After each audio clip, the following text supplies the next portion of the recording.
Үйл явдал Кёчиг найзаас гарч ирэхэд Фүрэкэ орж ирж байгаагаар эхэлдэг бөгөөд Кёчигийн Фүрэкэ дандан найз залууч нь орсоргүй байгаа юмстэй гэж хэлэхэд Фүрэкэ энэ хүн юм бэ гэж аав ээжээрээс асуудал. Зүгээр ажлын хамтрагч маань байгаа. Нэлийн шалыг амт байгаа гэж хэлээд өргөдөг. Бодлого Кёчи дэцүүг аваад явсан уур Кясын Кёчигийн мэлийг ухаас олж идэх. Мөн Река гадагшаа гарах гээд гутлаа өмсөх. Гэтэл гутлан дотроос нь түрүүний явдалд уучлаарай. Дараа мэлээр холбогдоорой. Эцэг эгч нь чамаас юм доож байгаа гэж үтсэн цаас гаргаад ирдэг. Цаасыг хэн хийсэн тодорхой. Мэдээж Кёчи. Тэцүү Кёчи Рекигийн байрны гадаа ирсэн байлаа. Кёчи ахиж сайн шалгах гэж байгаа бололтой. Ирлэн орлоо. Кёчи хэсэг юм муухаж байгаад ноутбукийг асаагаа сууждаг. Гэтэл Рекатай чадалж байсан бөгөөд бүр уулзахаар болоод Тэцүүг байранд нь авалж үдээгээд гараад явчихдаг. Энэ хооронд Кясын Кёчигийн ээжийн гэрд очиж Кёчигийн тухай мэдэж авдаг. Кёчи зүгээр л их мөнгө олж аавынхаа ажилладаг байсан хоолны газрыг ээжтэйгээ ахин нээж ажиллах гээд ийм ажил хийгээд яваад байдаг байж таарнаа. Кясын ээжийг нь өрөвдөж байсан ч гэсэн түүний толгойд өөр бодол эргэлдэж байгаа. Тэцүү Кясынд Нобутагийн SMS аккаунтууд, бичлэг, хургасан програмуудыг суулгасан таблет, мөн Нобутагийн ясыг хийсэн хайрцаг зэргийг өгөөд энэ бол Нобутаг алсан гэх тав нотлохоо. Үүнийг Кёчигийн гэрт хийгээд түүнийг хэрэгтэн гэж харагдуулах болно. Энэ бол бидний хоёр дахь төлөвлөгөө гэж хэлдэг.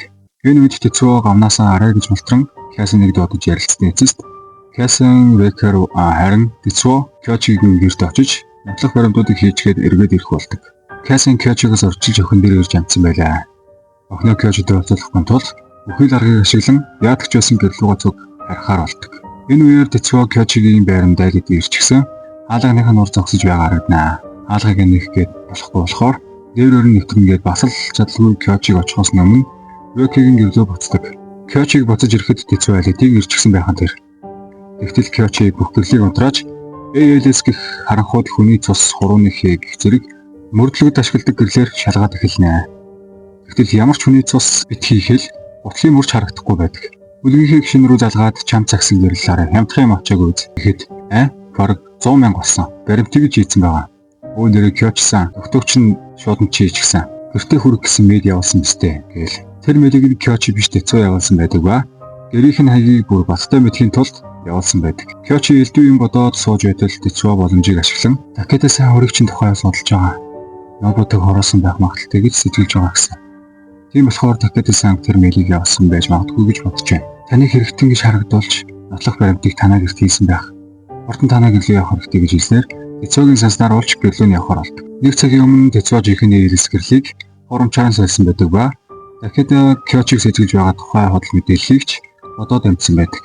Бодлого Кёчигийн гэрт ирээд яриа өрнүүлэнгээ нотлох баримтыг хайж байх зур Тэцүү дараа нь хэрхэн нэвтрэх нотлох баримтыг хаана нуух зэргийг шинжилж байхan тэр. Маргааш бол шийдвэрлэх өдөр ба манай хоёрын нэг нь хүч нөгөө нь хичээл зүтгэл гаргасныхаа төлөө амьд явах хэрэгтэй хэлнэ.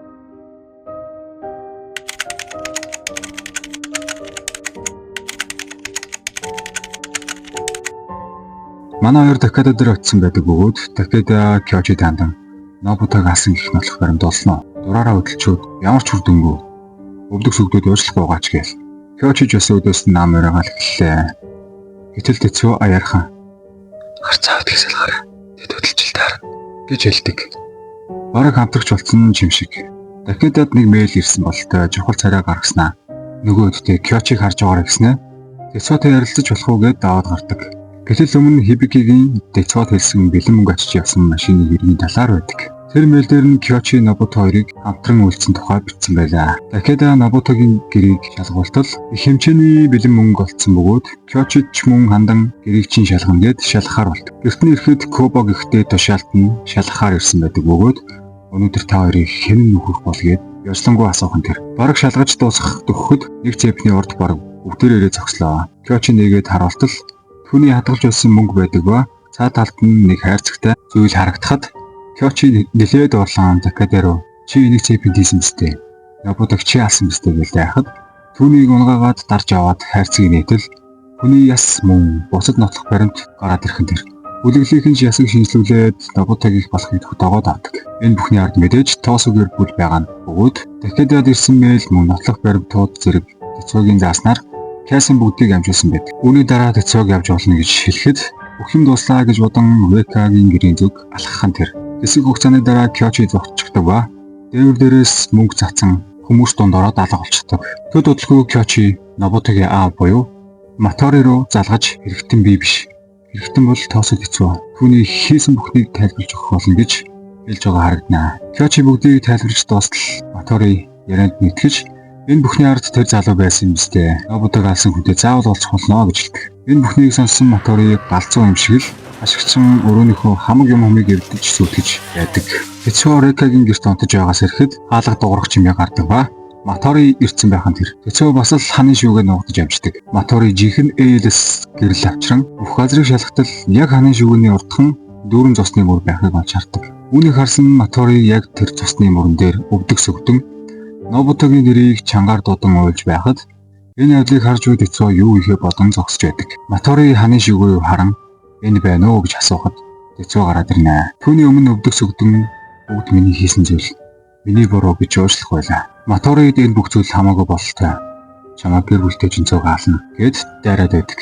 Үүнийг сонссон Тэцүү арга мухардан Матори руу дайртал манай хүний нүд рүү хорч юм уу юу ч юм нэг юм цацаад зодолдоод эхэлнэ. Доод айлд хүмүүс зодолдож байгаа нь үнэхээр их мэдэгж байсан болохоор цагдаа дутчихдаг. Удаан зодолсны эцэст Матори хотог аван Тэцүүг алах гэж байна уу даа гэсэн Нобутагийн нэрийг чангаар дуудан өөрийгөө утгалаад алчихдаг. Үүнтэй зэрэгцэн хаалганы гадаа цагдаач ирсэн байлаа. Үлгэлийн гишүүн ирэхэд дотор нь хинч байхгүй байгааг анзааран Кобо руу залган цагдаа ирээд түр холцсон хооронд гараад явчихсан бололтой. Тийм шалтгаан байгаа байх гэж хэлэхэд Кобо одоо болно. Түүнийг хинч зогсоож чадахгүй.